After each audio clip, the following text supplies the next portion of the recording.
말씀은 창세기 18장 말씀입니다.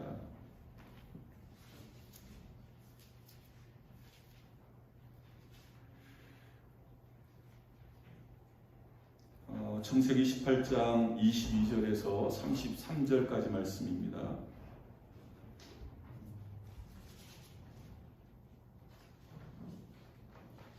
창세기 18장 22절에서 33절까지 말씀 함께 한 목소리로 합독하시겠습니다.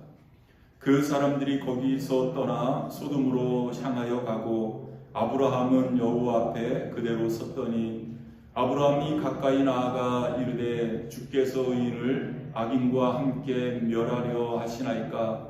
그 성 중에 의인 50명이 있을지라도 주께서 그곳을 멸하시고 그 50의인을 위하여 용서하지 아니하시리이까.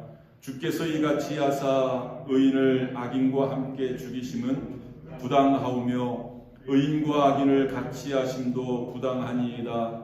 세상을 심판하시는 이가 정의를 행하실 것이 아니니이까.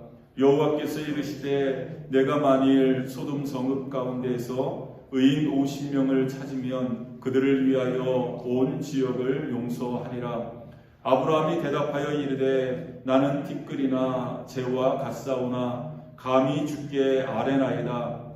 50의인 중에 5명이 부족하다면 그 5명이 부족함으로 말미암아 온 성읍을 멸하시리이까. 이르시되 내가 거기서 멸하지 아니하리라. 아브라함이 또 아뢰어 이르되 거기서 40명을 찾으시면 어찌하려 하시나이까. 이르시되 40명으로 말미암아 멸하지 아니하리라. 아브라함이 이르되 내 주여 노하지 마시옵고 말씀하게 하옵소서. 거기서 30명을 찾으시면 어찌하려 하시나이까. 이르시되 내가 거기서 30명을 찾으면 그리하지 아니하리라. 아브라함이 또 이르되 내가 감히 내 주께 아뢰나이다. 거기서 20명을 찾으시면 어찌하려 하시나이까. 말미암아 그리하지 아니하리라. 아브라함이 또 이르되 주는 노하지 마옵소서. 내가 이번만 더 아뢰리이다. 거기서 10명을 찾으시면 어찌하려 하시나이까. 이르시되 내가 10명으로 말미암아 멸하지 아니하리라. 여호와께서 아브라함과 말씀을 마치시고 가시니 아브라함도 자기 곳으로 돌아갔더라. 아멘. 저는 오늘 제목을 주의 백성들의 사회적 사명 이라는 제목을 잡았습니다. 특별히 지금 이 시대에 또 우리 그리스도인들이 이 사회에서 어떤 그 소명을 가지고 어떤 사명을 가지고 살아가야 되느냐를 한번 오늘 본문의 말씀을 근거로 해서 한번 살펴보기를 원하고요. 그 요즘 한국 사회에서는 그 선한 영향력이라는 그 표현을 많이 쓰더라고요. 그래서 뭐 연예인이 됐든지 아니면 뭐 사회에 좀 이렇게 유명 인사들이 좀 이렇게 사회에 선한 영향력을 끼침으로 말미암아서 좀 사회를 좀 보다 따뜻하게 좀 보다 살기 좋은 곳으로 그렇게 만들려고 하는 그러한 노력들이 많이 있는 것 같습니다. 그러면 이런 시대에 우리 그리스도인들이 어떻게 그리스도인답게 이 사회에 이바지하는 삶을 살까? 그리고 성경이 우리에게 요구하는 그러한 삶은 어떤 삶의 모습일까를 한번 오늘 본문 말씀을 근거로 해서 살펴보려고 합니다. 이 존 던이라는 아주 유명한 시인이 있는데 그 시인이 이런 말을 했습니다. 인간은 각기 떨어진 외로운 섬이 아니다. 사람은 대륙의 한 부분이다. 이 말은 무슨 말이냐 하면 인간은 함께 더불어 살 수밖에 없는 그러한 존재이다 라는 것을 시적으로 표현한 그러한 표현이 아닌가라고 생각이 되어집니다. 인간은 함께 더불어 살 수밖에 없는 사회적인 존재이다. 뭐 우리가 이미 뭐 많이 들어서 알고 있는 그러한 내용 아니겠습니까?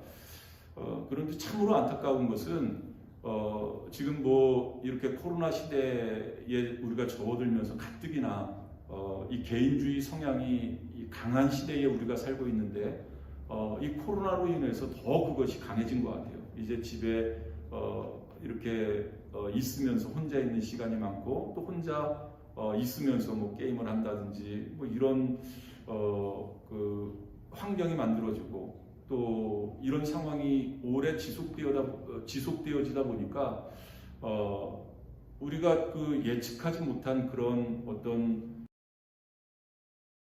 일어나게 되어지고요. 그리고 분명히 인간은 사회적인 존재로 만들어졌고 또 그런 사회를 이루면서 살아야 정상적인 삶을 살아갈 수 있는 그러한 존재들인데 그렇게 사회적인 이 사회성이 떨어지고 그리고 사회 활동을 많이 제약을 받다 보니까 또 혼자 있는 시간이 많아지고 그러다 보니까 뭐 우리가 아주 생소하게 듣던 그런 이 질병들, 어떤 사회성이 결여되어지는 그러한 질병들을 우리가 많이 듣게 되어지고 또 그것으로 인해서 어떤 사회적인 문제가 발생되어지는 그런 모습을 우리 주변에서 많이 보게 됩니다. 사실 이렇게 이 사람이 이런 사회성을 가지고 살아갈 수밖에 없는 것은 하나님께서 우리 인간을 이 사회적인 존재로 그렇게 만드셨다는 겁니다. 그것은 하나님께서 그런 존재이시기 때문에 이 사회성을 가지고 계신 그러한 분이시기 때문에 어떻게 보면 이 하나님의 성품이 우리 인간에게 그대로 투영되어진 그대로 이렇게 좀 전달되어진 그러한 모습이다라고 할 수가 있겠습니다. 우리 기독교는 이 유일신을 믿는 그러한 종교입니다. 그래서 우리의 신관은 그 유일신관을 가지고 있는 그러한 그 종교라고 할 수가 있겠는데요. 우리 기독교는 그 유일하신 하나님을 믿을 뿐만 아니라 삼위일체 되신 하나님을 믿는다. 많이 여러분 들어보셨죠? 삼위일체 하나님. 지금 우리 교회가 쓰고 있는 이 교회도 한국으로 따지면 삼위일체 교회입니다. 트리니티 처치니까요. 성부, 성자, 성령 하나님. 이것을 우리는 삼위일체라고 그렇게 이야기를 하는데요. 그 유일하신 하나님이실 뿐만 아니라 삼위일체 하나님을 우리는 믿는다. 이것을 언어 또 인간이 표현할 수 있는 표현으로 이 말을 아주 100% 명쾌하게 정말로 클리어하게 이야기할 수 있는 그런 어떤 교리는 아닙니다. 뭐 여러 가지 말로 우리가 이렇게 표현할 수 있겠습니다만은 유일하신 하나님이시면서 이 삼위일체 되신 하나님이시다. 여러분 이것을 우리가 어떤 인간의 말로 이 인간의 어떤 표현으로 이것을 정확하게 표현할 수 있겠습니까? 그냥 어찌됐든 하나님은 유일하신 하나님이시고 또 그 하나님은 삼위일체 하나님이시다라는 것을 여러분들이 이해를 하시면 좋겠고요. 그 창세기 1장 말씀을 보면 그것을 우리가 잘 알 수 있는데요. 그 창세기 1장 26절의 말씀을 보면 하나님께서 인간을 창조하실 때 이런 말씀을 하십니다. 우리의 형상을 따라 우리의 모양대로 우리가 사람을 만들고 라고 말씀하고 있어요. 여기서 가장 많이 사용되어진 단어가 우리라는 인칭 대명사인데 이것은 만약 하나님이 한 분이셨다면 이런 표현을 쓰실 이유가 없죠. 내가 사람을 만들어야 되겠다. 내 모양을 따라서 내 형상대로 내가 사람을 만들어야지. 아마 이런 표현을 쓰셨을 거예요. 그런데 하나님께서는 한 분이 아니시기 때문에 성부, 성자, 성령 하나님이 함께 우리 인간을 만드셨음을 그 말씀을 통해서 우리가 알 수 있는 겁니다. 우리의 형상을 따라서 우리의 모양대로 우리가 사람을 만들고 이 우리라는 인칭 대명사를 사용하고 있다는 거죠. 뭐 여러 가지로 해석할 수 있겠습니다만 전통적인 이 전통적인 그 해석으로 그 창세기 1장 26절 말씀을 해석을 하면 이 우리라는 단어에 성부, 성자, 성령 하나님이 다 내포되어져 있다라고 해석하는 것이 가장 정확한 해석이 아닌가라고 생각이 되어집니다.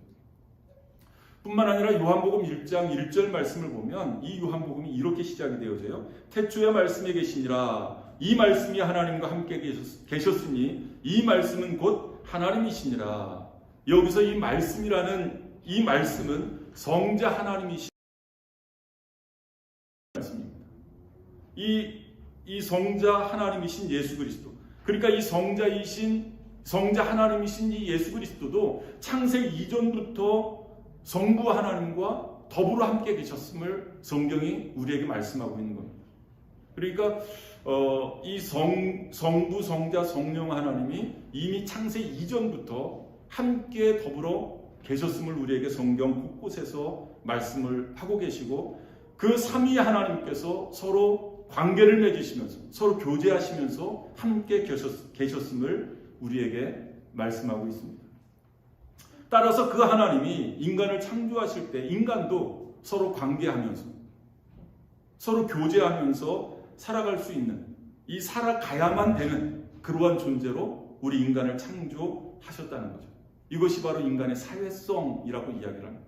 우리 인간은 사회적인 존재이기 때문에 혼자 살아갈 수 없는 그런 존재라는 거죠. 더불어 살아갈 수밖에 없는 그러한 존재로 하나님이 우리 인간을 만드셨다는 거예요. 이런 하나님의 창조성을 우리가 거부한다면 많은 부작용이 일어날 것입니다. 뭐 지금도 이 아주 부분적이긴 합니다만은 그런 이것을 그 예로 다 그 일일이 다 설명할 수 없을 만큼 많은 그 주변에서 그런 범죄들이 많이 일어나잖아요. 이 사회성이 결여되어지면서 일어나는 그러한 범죄의 모습이라고 할 수가 있겠습니다. 그 예수님께서도 그의 제자들에게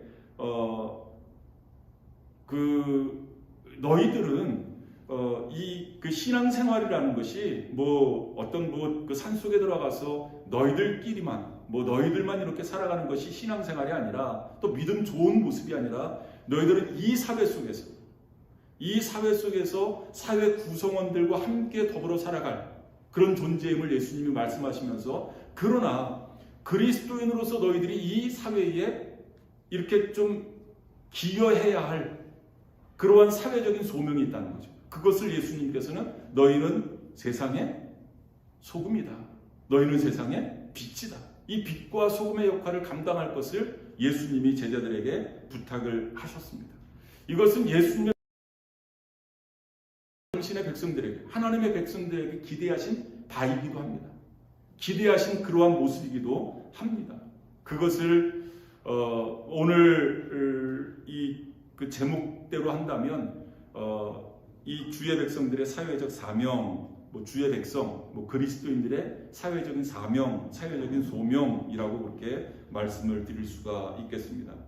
여러분 오늘 본문의 말씀을 보면 이 믿음의 조상이라고 하는 아브라함이 이 하나님의 기대, 다시 말하면 결론적으로 말씀을 드리면 이 아브라함은 이 하나님의 백성으로서 하나님의 자녀로서 하나님이 기대하시는 하나님의 백성으로서 사회에 어떤 이 소명을 감당해야 되는지를 명확하게 알고 있을 뿐만 아니라 그 하나님의 기대를 이루어드린 그러한 모범적인 사람이라고 할 수가 있겠습니다. 그래서 이 아브라함의 모습을 통해서 우리 그리스도인들도 우리 하나님의 백성들과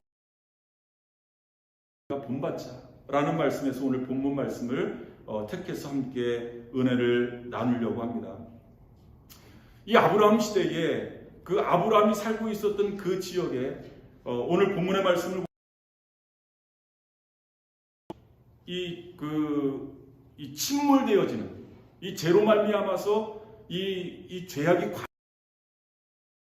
그러한 표현을 쓰고 있는데요. 그래서 하나님께서 그 지역을 심판하실 수밖에 없는 그 심판의 경고를 내리고 있는 그러한 모습을 보여주고 있습니다. 그 심판의 경고를 들었을 때 아브라함이 어떤 태도를 취했는가, 어떤 자세를 취했는가를 통해서 우리가 한번 그 그리스도인의 사회적인 소명을 한번 살펴보려고 하는데요. 이 아브라함은 어떤 자세를 취했느냐, 어떤 태도를 취했느냐, 먼저 보니까 중보 기도의 책임을 다했다. 뭐 어떻게 보면 우리가 이미 다 알고 있는 그러한 내용들입니다. 그럼에도 불구하고 우리 그리스도인들이 그 사회적인 소명을 감당하지 못하기 때문에 어떻게 보면 이 사회가 이렇게 어두운 사회, 뭐 이렇게 좀 썩어져가는 사회가 되지 않았나라고 생각이, 우리가 그런 선한 영향력을 미치지 못하는 겁니다. 오늘 표현대로 한다면 그리스도인의 사회적인 소명을 감당하지 못하기 때문에 사회가 이렇게 어두워졌다.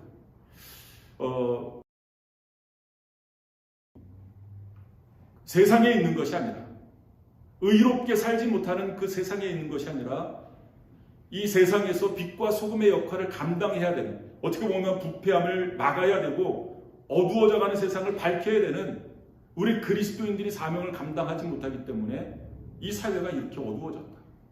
다시 말하면 우리 그리스도인의 책임이라는 거죠.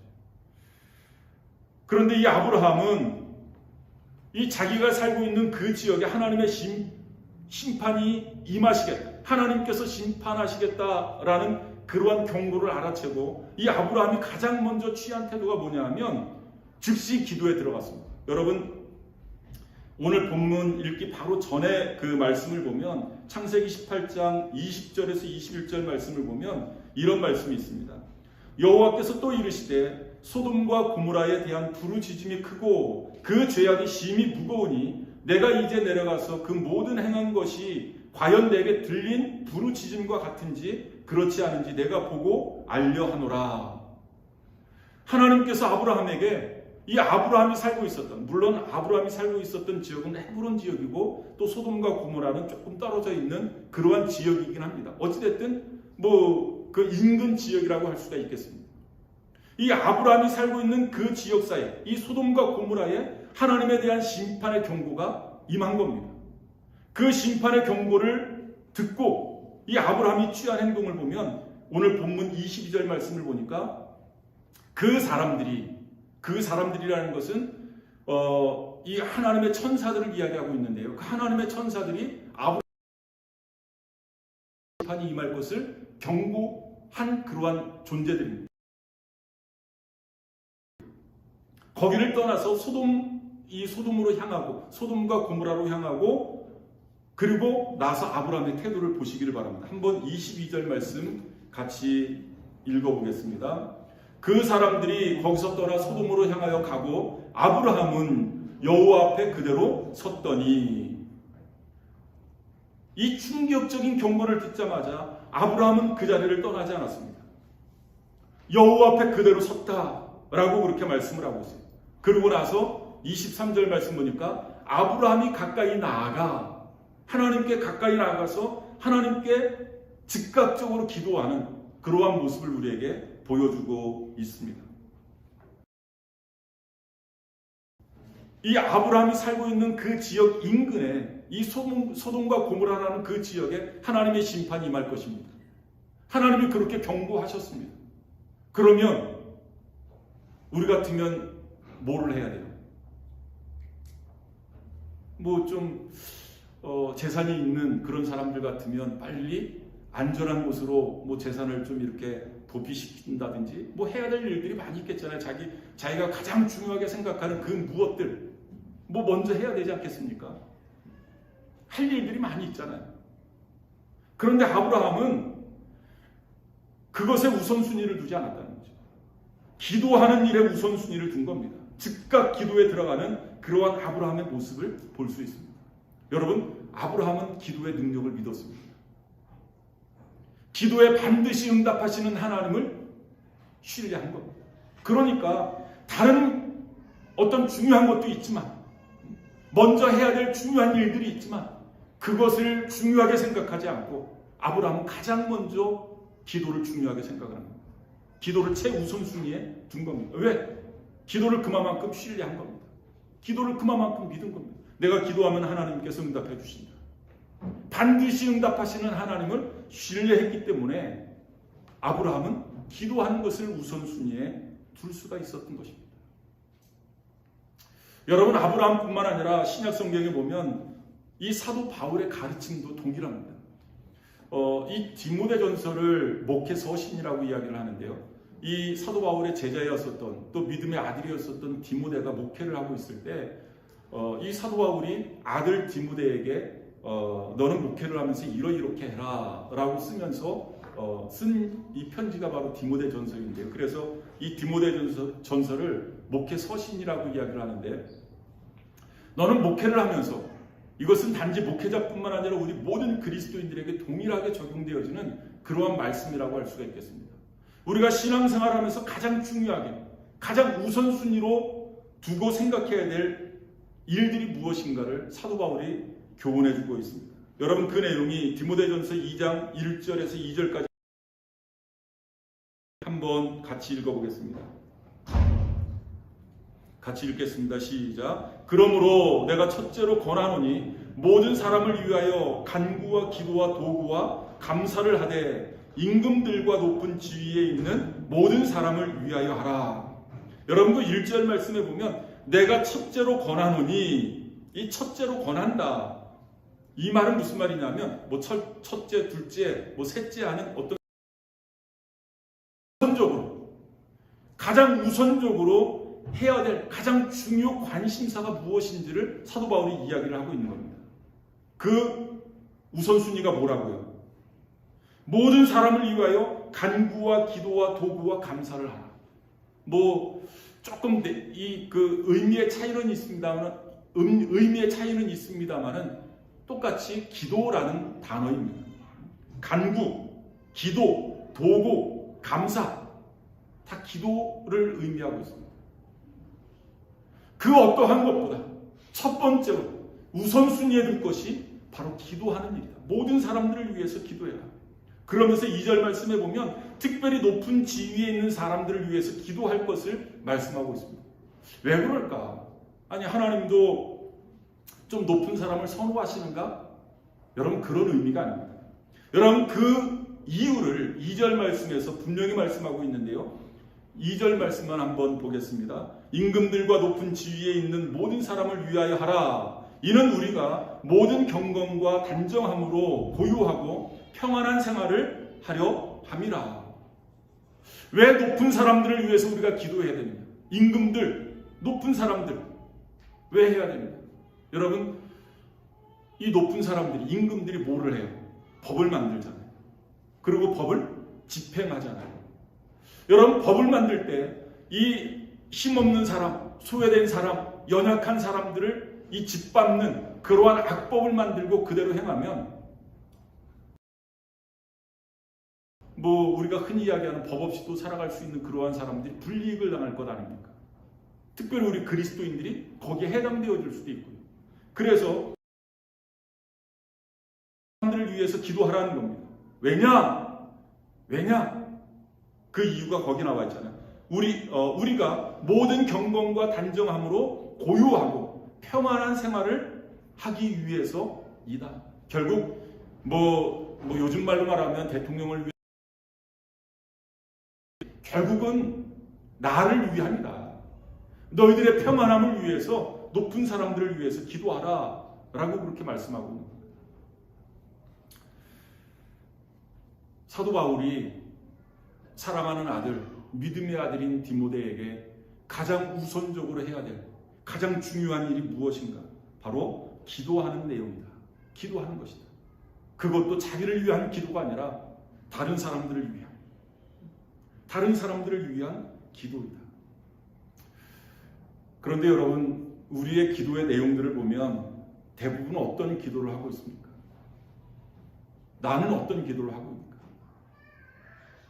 나의 진로의 문제, 내 건강의 문제, 내 어떤 재정적인 문제, 조금 거기서 이렇게 조금 더 범위를 넓히면 우리 가족들, 우리 부모님들, 우리 자식들, 그 이상을 벗어나지 못해요.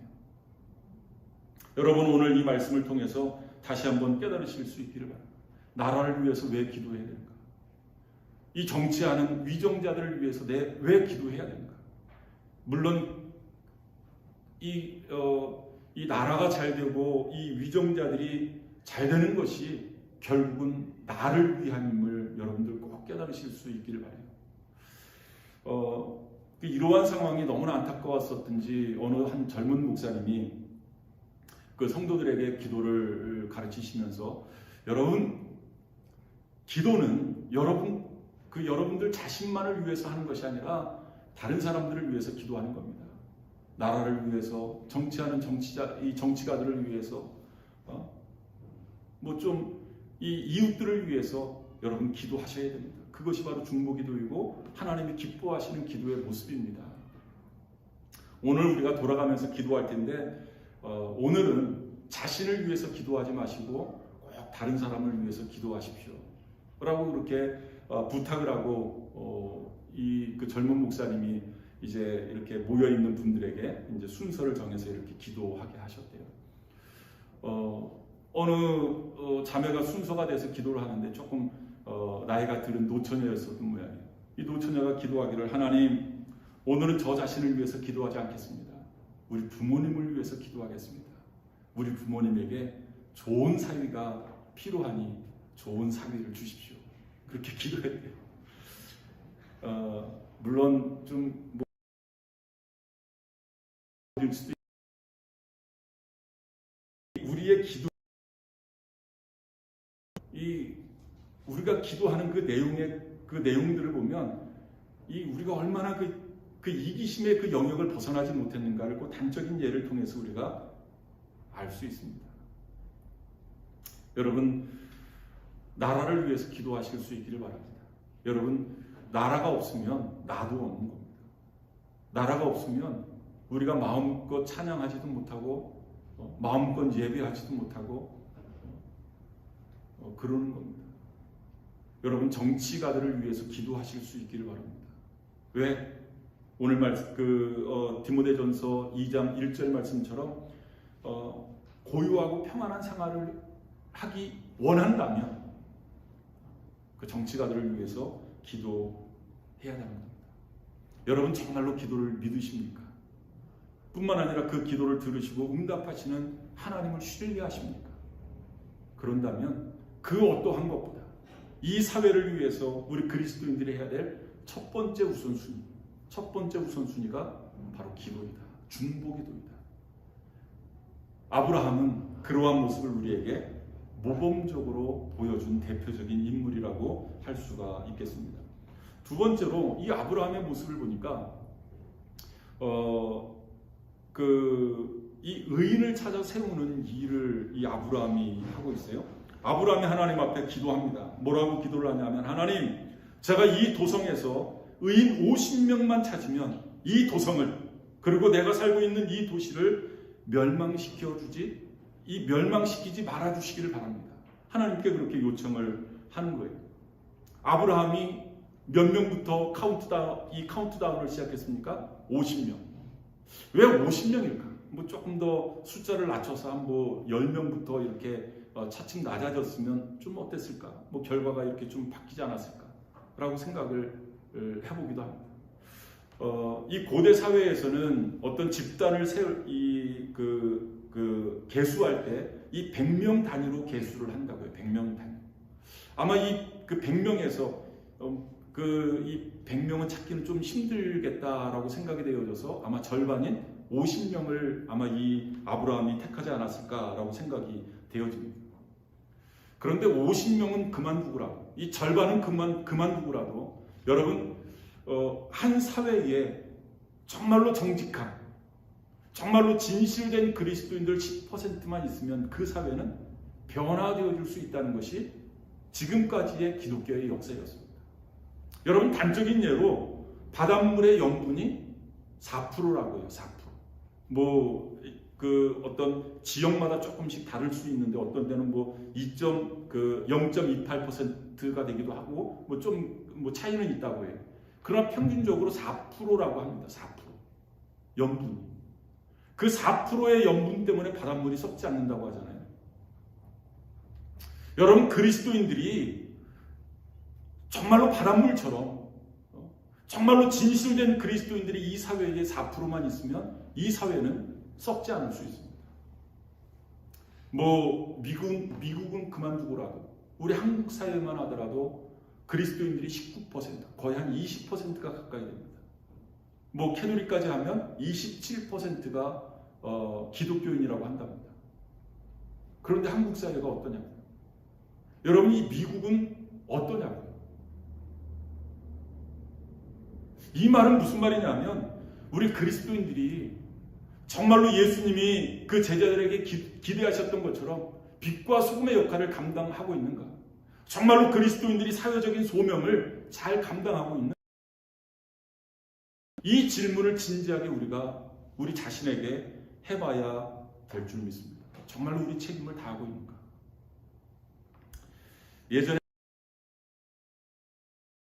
이 장난치기를 좋아하는 영국의 한 젊은이가 그 영국의 아주 고위 그 인사들 20명에게 이 한 전문을 보냈다고 합니다. 아주 짤막한 그러한 전문인데요. 모든 것이 탄로 났음 즉시 피신하기 바랍니다. 이 짧은 전문을 그 런던에 있는 유명 인사 20명에게 동일하게 보냈다고 합니다. 그 이튿날 그 전문을 받은 20명은 그 런던에서 사라졌다고 해요. 여러분, 무슨 말이냐면 우리 모든 인간들은 죄인일 수밖에 없습니다. 성경이 그렇게 말씀하고 있잖아요. 모든 사람이 죄를 범하였다. 죄인일 수밖에 없습니다. 그런데 성경은 끊임없이 우리에게 의인이 되어져야 할 것을 우리에게 끊임없이 요구하고 있습니다. 그러면 성경이 말씀하고 있는 이 의의 개념은 무엇일까? 여러분, 하나님이 말씀하시는 이 의와 이 인간이 주장하는 이 의와는 질적인 차이가 있습니다. 여러분, 하나님의 의는 절대적인 의를 이야기하고 있습니다. 여러분, 우리 인간은 절대적인 의에 접근할 수 없는, 어떻게 보면 우리 인간이 말하고 있는 이 의는 상대적인 의라고 할 수가 있습니다. 그런데 성경은 끊임없이 우리에게 의를 요구하고 있습니다. 그런데 우리 인간은 이 의에 접근할 수 없는 그러한 연약한 존재임을 성경이 알고 있습니다. 그럼에도 불구하고 성경은 우리에게 의를 요구하고 있는 겁니다. 여러분, 창세기 말씀을 보면 하나님께서 아브라함을 의롭다라고 그렇게, 여러분, 아브라함, 우리가 잘 알고 있는 것처럼 아브라함도 허물이 많은 사람입니다. 완전하지 못한 그러한 사람입니다. 잘못도 많이 하고요. 어떻게 보면 좀 부끄러운 그러한 삶을 살았었던 사람이 바로 아브라함이었습니다. 그런데 하나님께서 그 아브라함을 향해서 의롭다라고 말씀하십니다. 어느 때 하나님께서 아브라함을 의롭다라고 인정을 해주시냐면, 비록 약점이 많고 허물이 많고 죄가 많았지만 아브라함이 하나님을 믿을 때 의롭다라는 그러한 표현을 하십니다. 또 다른 곳의 말씀을 보면 아브라함이 하나님의 말씀대로 살려고 작정했을 때, 하나님의 말씀을 어떤 자기 삶의 기준으로 삼고 그리고 그 말씀을 붙들고 살기로 결정했을 때 하나님께서 아브라함을 의롭다라고 그렇게 인정해 주십니다. 여러분, 그렇습니다. 우리 인간은 이 어떤 하나님이 가지고 계시는 그 의, 이 절대적인 의에 접근할 수 없는 그러한 연약한 존재입니다. 그럼에도 불구하고 하나님께서는 우리를 의인으로 인정해 주시기를 원하십니다. 어느 때? 우리가 하나님을 믿을 때. 비록 약점이 많고 비록 허물이 많고 비록 죄가 많지만 하나님께서는 우리가 하나님을 믿을 때 너는 의인이야 라고 인정을 해주신다는 겁니다. 인정을 해주신다.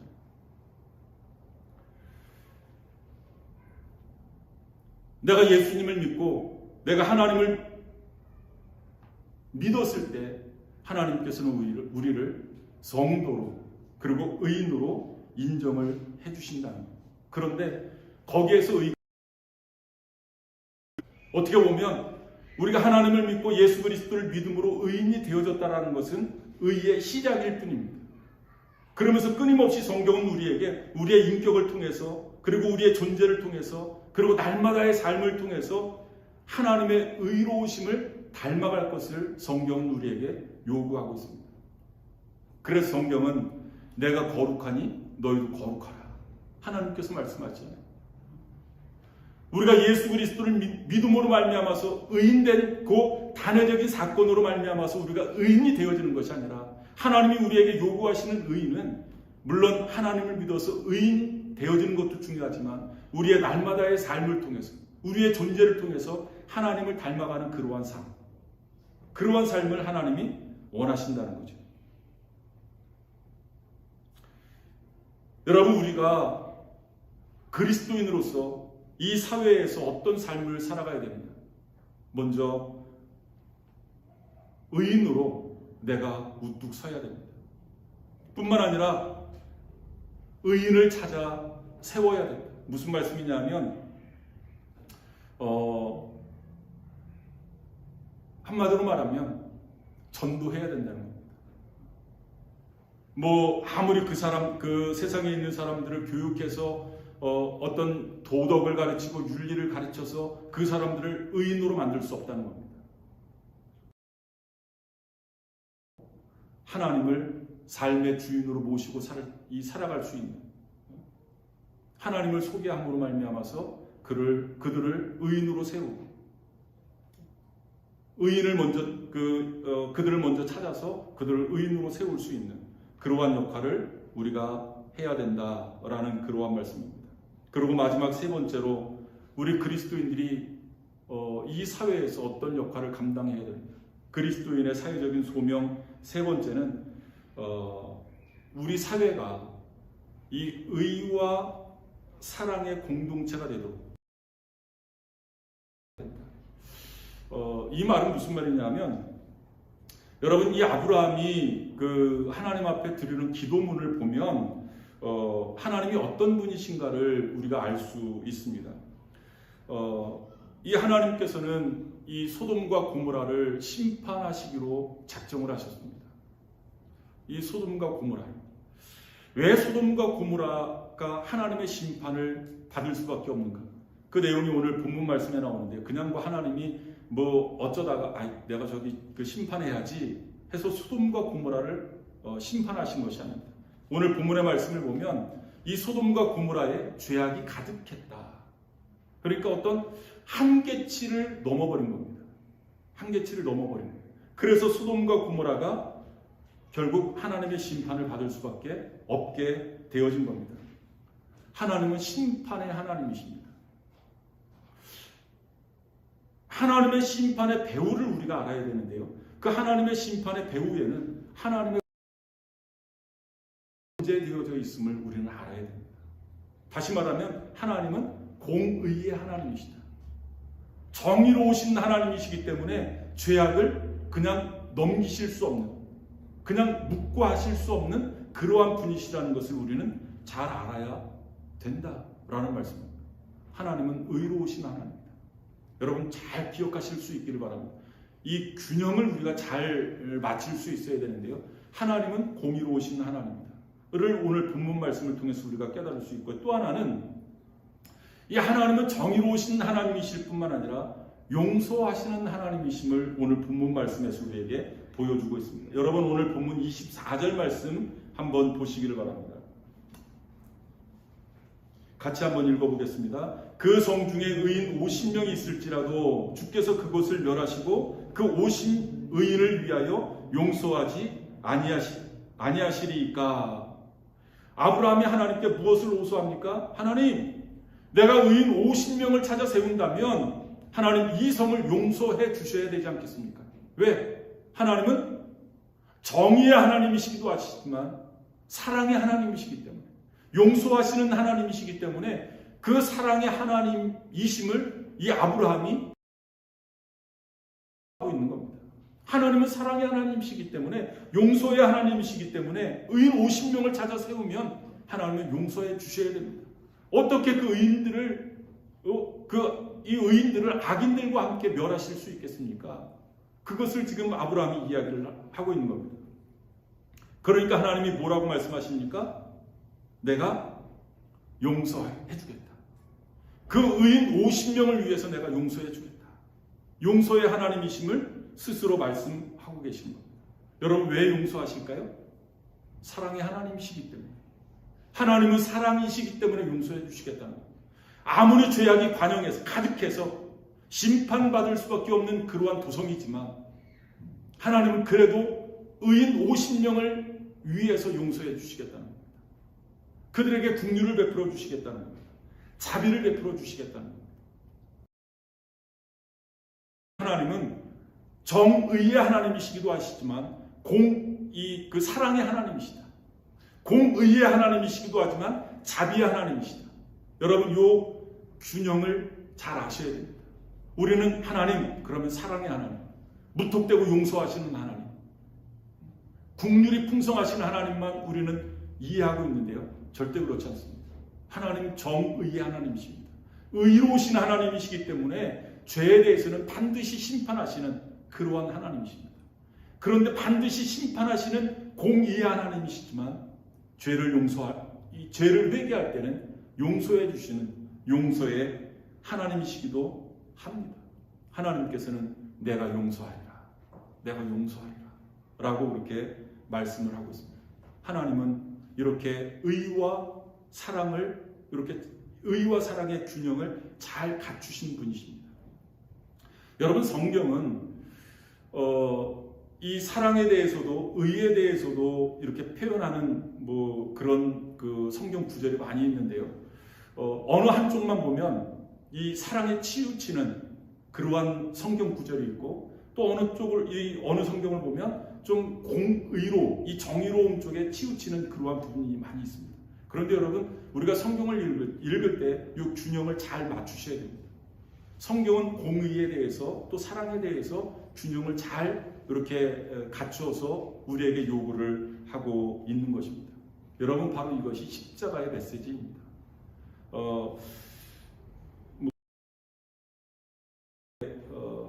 말씀 드리려면 좀 시간이 많이 지나겠는데요. 그냥 어찌됐든 그 하나님은 정의와 사랑의 하나님이시다. 그리고 성경은 우리에게 정의와 사랑을 이렇게 균형 갖출 것을 우리에게 요구하신다라는 것을 여러분 잘 기억하실 수 있기를 바라고요. 그러면 하나님이 어떤 사람을 기뻐하실까? 하나님이 어떤 사회를 기뻐하실까? 하나님처럼 사랑과 정의를 이렇게 균형을 잘 갖춘 그러한 사람들, 하나님이 그런 사람을 기뻐하십니다. 여러분, 하나님께서 어떤 사회를 기뻐하시는 사회일까? 사랑과 정의가 균형을 잘 갖춘 그러한 사회, 하나님이 기뻐하시는 그러한 사회입니다. 여러분, 만약 이 두 가지 중에 어느 한 것이 모자라면, 정의는 잘 갖춰져 있는데 사랑이 빠져버리면, 여러분, 그 의는 아주 좀 냉혹하고 이 잔혹한 의가 되어질 것입니다. 사랑이 빠져버립니다.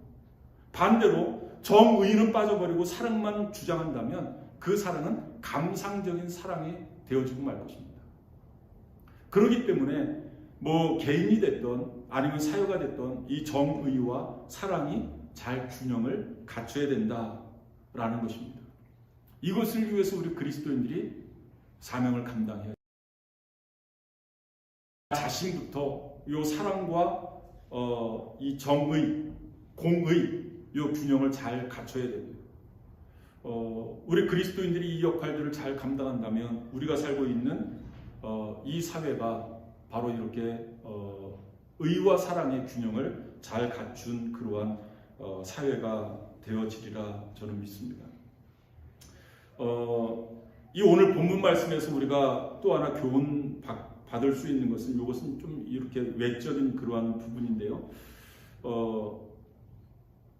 이 오늘 본문 말씀이 우리에게 던지는 가장 중요한 것은 바로 의인의 존재 여부입니다. 의인의 존재 여부. 과연 우리 그리스도인들이 이 땅을 살아가면서 이 사회에 대해서 이 의인됨을 추구하는 사람들이 얼마나 많이 있느냐. 의인됨을 추구하는 사람들, 우리 그리스도인들 중에서 뿐만 아니라 이 의인의 확산이 얼마나 이루어지고 있느냐, 이것을 우리 스스로에게 한번 질문을 해봐야 됩니다. 이러한 도전은 나부터 시작되어져야 됩니다. 우리는 쉽게 남을 잘 비판합니다.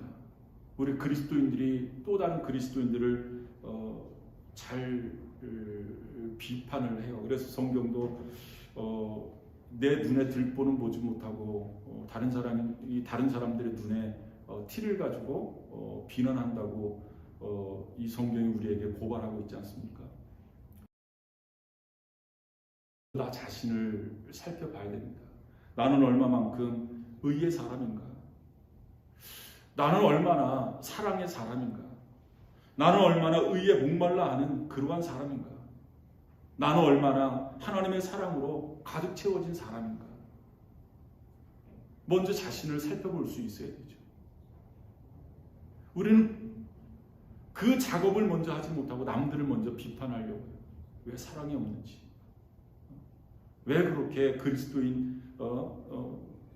그리스도인이면서 그리스도인다운 그러한 삶을 살지 못하는지를, 이 다른 사람들을 비판하는 일은 이 얼마나 잘하는지. 뭐 우리가 오늘 읽었었던 본문의 말씀 너무나 잘 아는 내용입니다만은 저도 이 말씀을 읽으면서 왜 아브라함이 그 50명부터 그 시작을 했을까 좀 안타까움이 많이 있습니다. 그리고 왜 그냥 중간에 멈췄을까? 뭐 그런 안타까움도 있어요. 그 아브라함이 하나님 50명의 의인을 찾으면 봐주시겠습니까? 이제 거기서부터 시작이 되어지잖아요. 50명이 없다면 그러면 45명이면 하나님 봐주시겠습니까? 40명이면 뭐 30명이면 20명이면 10명이면 10명이면 하나님 그래도 용서해 주시겠습니까? 그리고 아브라함이 거기서 끝나요. 참 그게 안타까워요. 만약 아브라함이 하나님 10명만 찾으시면 용서해 주시겠습니까? 아마 이 아브라함이 그렇게 이야기를 하고 그 소돔과 고모라 성을 뭐 우리가 흔히 그 쓰는 표현으로 뭐 그냥 쥐잡듯이 그렇게 의인 10명을 찾. 그런데 의인 10명을 찾지 못한 겁니다. 그러면 마지막으로 하나님 저를 봐서라도, 하나님 제가 있잖아요. 저를 봐서라도. 아브라함이 이런 기도를 드렸다면 어땠을까? 왜 제가 이런 말씀을 드리냐면, 여러분 이 근거가 그 에레미야서 5장 1절 말씀에 나와 있기 때문에 이 말씀을 드리는 건데요. 에레미야서 5장 1절 말씀을 보면 이런 말씀이 있습니다.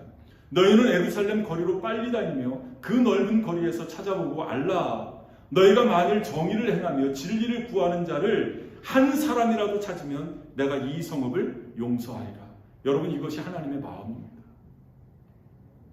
의인 한 사람이라도 찾으면 하나님께서 그 의인 한 사람 때문에 그 성읍을 보존해 주시겠다는, 용서해 주시겠다는 겁니다.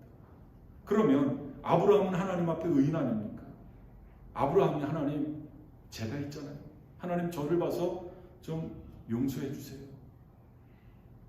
제가 이전보다 더 열심히 하나님을 증거하고 하나님의 의의를 선포해서 나 같은 또 다른 사람을 만들 테니까 하나님 용서해 주세요.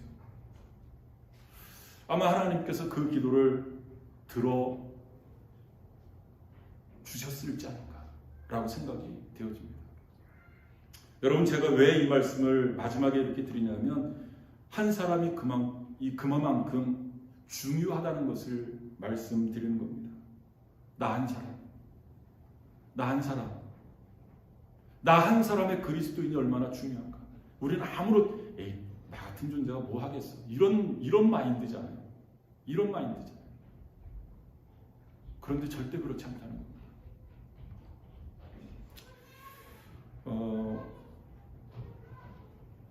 아주 훌륭한 크리스찬이었었던 이 크리소스톰이라는 분이 이런 말을 했어요.